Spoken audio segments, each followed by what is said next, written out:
Hello friends, कैसे आप लोग। आशा करते हैं आप सब अच्छे होंगे, मस्त होंगे, तंदुरुस्त होंगे और अच्छे से स्टडी कर रहे होंगे। तो चलिए फ्रेंड्स, आज से हमारे इस चैनल पे आपसे कंटिन्यू जो वीडियो आपको अब देखने को मिलेंगे वो वीडियो आपका रहेगा बिहार स्टेट का। क्या होगा? बिहार स्टेट। जानते हैं बिहार स्टेट क्या होता है? जो कि टीचर एलिजिबिलिटी टेस्ट जो होता है आपका कराया जाता है। एक होता है सीटेट होता है, जो क्लास मान लेते हैं क्लास 1 से लेकर क्लास 8 के लिए होता है। ठीक है, क्लास 1 से लेकर 8 के लिए आपका क्या होता है? सीटेट करना पड़ता होता है। क्या होता है? सीटेट। अगर आपको क्लास 1 से लेकर 8 तक करना है तो आपको सीटेट करना पड़ेगा। क्या करना पड़ेगा? सीटेट। और वही क्लास अगर 9th अगर 12 तक आपको जाना है तो क्या करना पड़ेगा? बिहार स्टेट। क्या करना पड़ेगा? बिहार स्टेट करना पड़ेगा। हर राज्य का अलग अलग होता है। ठीक है, तो बिहार का बिहार स्टेट हो जाता है, यूपी का यूपी स्टेट होगा। तो हर राज्य का अलग अलग टीईटी होता है। ठीक है, जिसके बिहार का होगा तो बिहार स्टेट बोलेंगे, यूपी को होगा यूपी स्टेट बोलेंगे। ठीक है, तो ये एग्जाम देना पड़ता है। तो एग्जाम 9th अगर 9th 10th के लिए एक पेपर, 11th 12th के लिए 2 पेपर, यानी कि इसमें 2 पेपर आता है और इसमें भी 2 पेपर होते हैं। ठीक है, ऑलरेडी आप जानते होंगे। अब हमारे इस चैनल पे कंटिन्यू आपका क्लास चलेगा बिहार स्टेट का। और आज हम इस वीडियो में चर्चा करेंगे सिलेबस के बारे में। और ये पेपर 1 है। क्या है? ये पेपर 1 के बारे में हम चर्चा करेंगे कि पेपर 1 में क्या कहता है, क्या क्या चीज़ पढ़ना है, कौन कौन से टॉपिक पढ़ने, इस सभी टॉपिक के बारे में हम चर्चा करेंगे। तो आप इस टॉपिक को नोट कर लीजिए और बारीकी से पढ़िए। और हमारे साथ इस टॉपिक के साथ साथ आपका जितने भी PYQ होगा, जो प्रीवियस क्वेश्चन पेपर होंगे, साथ साथ वो भी आपको 100 क्वेश्चन कराएंगे। तो इसमें कौन कौन सा टॉपिक होते हैं सभी सबसे पहले बता देते हैं आपको। ये 150 नंबर का एग्जाम होता है स्टेट। ठीक है, 150 नंबर में आपका जो सब्जेक्ट होता है, जो विषय होता है, जो आप ऑनर्स सब्जेक्ट किए हुए हैं उस सब्जेक्ट, और उसके साथ साथ जो आप BA में पढ़ाई किए होंगे, आप जो सीटेट जो BEd किए होंगे जो सब्जेक्ट से, उससे रिलेटेड आपका 100 क्वेश्चन पूछे जाएंगे। जैसे कि हिस्ट्री किसी का है तो हिस्ट्री के साथ साथ सब्जेक्ट क्या होता है? पॉलिटिकल होता है, ज्योग्राफी होता है, इकोनॉमिक्स होता है। तो ये सभी चीज़ का 100 क्वेश्चन आपका सिर्फ उसी टॉपिक से पूछे जाएंगे। ठीक, तो चलिए 100 क्वेश्चन में सबसे पहले आपका सिलेबस का पहला टॉपिक है भौगोलिक खोज, आपसे पूछा जाएगा। ठीक, उसका परिणाम, अमेरिका स्वतंत्रता संग्राम, फ्रांस की क्रांति, नाजीवाद और हिटलर, पूरा डिटेल से पढ़ना पड़ेगा। प्रथम विश्व युद्ध और द्वितीय विश्व युद्ध, ये भी पढ़ना पड़ेगा। उसके बाद है आदिवासी समाज से जितने भी आदिवासी समाज जितने भी होते हैं, पूरा जो भी जनजाति होते हैं, पूरा डिटेल से पढ़ना पड़ेगा। उसके बाद आता है कृषि खेतीहर समाज, जो आता है समाज से रिलेटेड ये सब आगे ग्रामीण है, परिवर्तन, बिहार, केला, गन्ना, गेहूं, जितने भी टॉपिक होते हैं सभी आपको पढ़ना पड़ेगा। उसके बाद है राष्ट्र संघ प्रयास, संयुक्त विफलता, यूरोप में राष्ट्रवाद से रिलेटेड जितने भी मोस्ट इंपोर्टेंट टॉपिक होंगे वो पढ़ने पड़ेंगे। समाजवाद और साम्यवाद और वास्तविक क्रांति, ये जितने भी टॉपिक ये भी पढ़ना पड़ेगा आपको। हिंद चीन का जितने भी टॉपिक होते हैं उससे रिलेटेड जितनी भी बातें होती है सभी पढ़ना है।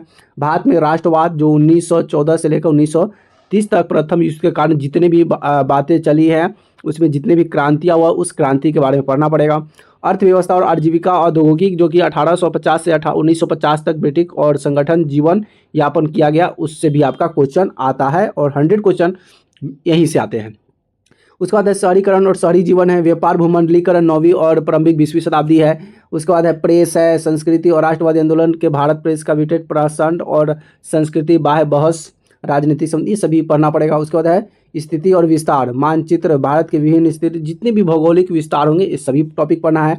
उसके बाद अपवाह, अपवाह जो देखिएगा, अपवाह जो है आपका ये चैप्टर जो आता है अपवाह का, ये अपवाह है क्लास 9th का है और उससे ये क्वेश्चन यहाँ से आता है, जिसमें नदी का उल्लेख है, जलाशय का है, मानव सभ्यता, जीवन रेखा, नदी नदियाँ, ये सभी चीज़ आपको पढ़ना है। उसके बाद है भारतीय जलवायु परीक्षण के कारण, ये भी पढ़ना है। मानव प्रकृति के वनस्पतियों के कारण महत्व, वितरण एवं वनों की निवास करने वाले जीव जंतु, इस सभी के बारे में पढ़ना है। तो ये जितने भी आपको यहाँ पे टॉपिक दिखाई दे रहे हैं सभी पढ़ना है। ठीक है, जनसंख्या का, भारत में पड़ोसी देश स्थित, ये भी पढ़ना है। मानचित्र अध्ययन मापक, ये भी पढ़ना है। क्षेत्रीय अध्ययन, भूमिगत जल और गिरावट प्रदर्शन की भूमिका, स्वरूप प्रदूषण के कारण प्रभाव, बचाव, इस सभी चीज़ आपको पढ़ने हैं। तो ये 100 क्वेश्चन के लिए देखिए और नीचे है, बहुत सारा है। नीचे क्या कहता है कि संसाधन महत्व, भूमिकरण, कृषि संसाधन, रोजगार, ये सब पढ़ना है। जल संसाधन पढ़ना है, खनिज संसाधन पढ़ना है, शक्ति संसाधन है, निर्माण उद्योग है, परिवहन संरक्षण, ये सभी जितने भी टॉपिक हैं उस टॉपिक से आपको कवर करने पड़ेंगे, पूरा डिटेल में पढ़ना पड़ेगा। हम क्या करेंगे, इसका आपका हम ये भी टॉपिक कराएंगे और इसके साथ साथ आपको हम क्या कराएंगे, PYQ भी कराएंगे, ताकि आपको और भी क्वेश्चन डिटेल में और बढ़िया समझ में आएगा। ठीक है, अगला है परिवहन, संचार, व्यापार, परिवहन प्रकार का महत्व, संचार माध्यम उनका महत्व, राष्ट्रीय एवं अंतर्राष्ट्रीय परिवहन एवं साधनों का प्रभाव, जीवन का प्रभाव, ये सभी टॉपिक आपको पढ़ना कवर करना है। तो हमारा तो एक ही है कि आप कुछ नहीं कीजिए, NCERT का बुक आता है, NCERT का बुक आप क्लास 9 से लेकर 12 तक का NCERT का बुक खरीद लीजिएगा और उसको बढ़िया से नोट्स बनाइएगा, रीड कीजिएगा और फिर आराम से आपका एग्जाम एकदम क्वालिफाई हो जाएगा। ठीक है, तो यहाँ से ये करना है। उसके बाद हम जितने भी टॉपिक बता रहे हैं उसको भी नोट कर लीजिएगा। समकालीन विश्व में लोकतंत्र, लोकतंत्र की व्यापक अर्थ, संविधान निर्माण, भारत के संविधान का विशेषता है, लोकतंत्र की चुनौती, भारत में चुनाव प्रणाली, निर्वाचन, आरक्षित मतदाता, चुनावी अधिनियम, मतदाता, ये सभी टॉपिक आपको पढ़ने पड़ेंगे। उसके बाद आएगा संसदीय लोकतंत्र। क्या है संसदीय लोकतंत्र से आएगा आपका क्वेश्चन, प्रधानमंत्री, मुख्यमंत्री, सरकार, संसद, राष्ट्रपति, सभी के बारे में क्वेश्चन पूछे जाते हैं। लोकतंत्र का अधिकार पूछा जाएगा, मौलिक अधिकार, मौलिक को बढ़ाया घटाया, मानवाधिकार, ये सभी चीज़। सत्ता की सरदारी पूछा जाएगा, सत्ता की सरदारी का कार्य प्रणाली पूछा जाएगा। उसमें से डिटेल में जितने भी टॉपिक होते हैं सभी आपका पढ़ना पड़ेगा।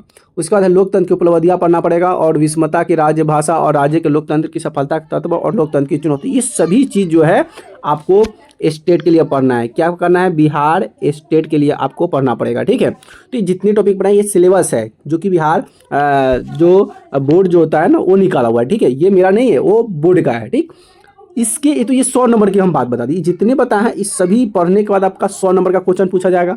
लेकिन एग्जाम कितने होता है, 150 का। तो 50 नंबर का क्वेश्चन कहाँ गया, तो 50 नंबर का क्वेश्चन आप देख लीजिए यहाँ पे है, जिसका नाम है आर्ट ऑफ टीचिंग। क्या है, art of teaching. Art of teaching में क्या आएगा, जिसमें आपका रीजनिंग आ जाएगा, जनरल अवेयरनेस आ जाएगा, कुछ मैथ के क्वेश्चन आएंगे, कुछ इंग्लिश के क्वेश्चन आ जाएंगे, कुछ हिंदी के क्वेश्चन आ जाएंगे। अब उसमें भी क्या क्या आएंगे उसको देख लीजिए। 50 नंबर का आर्ट ऑफ स्किल में 30 नंबर का तो आर्ट ऑफ टीचिंग आ, जिसमें पेडालॉजी हो जाएगा, CDP हो जाएगा, ये सब मिलाकर आपका 30 नंबर का आ जाएगा। उसके बाद अदर स्किल में आपका 20 नंबर का आता है। अदर स्किल क्या है और आर्ट ऑफ टीचिंग का है, देख लीजिएगा। आर्ट ऑफ टीचिंग में जैसे कि A नंबर में आर्ट ऑफ टीचिंग, B में क्या है कि टीचिंग, लर्निंग, मीनिंग, प्रोसेस और कैरेक्टर, मतलब ये पेडालॉजी जो होता है CDP, उस टाइप का क्वेश्चन आपसे पूछा जाएगा। Teaching objective and introduction subjective meaning type the ब्लॉड ब्लोम्स थेरेपी से पूछा जाएगा। टीचिंग मेथड से पूछा जाएगा, बच्चा का मेरिट डेमोरेट मेथड जो होता है वो कैसे पढ़ाना है, क्या करना है, उससे रिलेटेड क्वेश्चन पूछा जाएगा। लेसन प्लान है, माइक्रो टीचिंग है, ये सभी जो है पूछा, तो यहाँ से M तक ले दिया रहेगा। ठीक है, सभी का।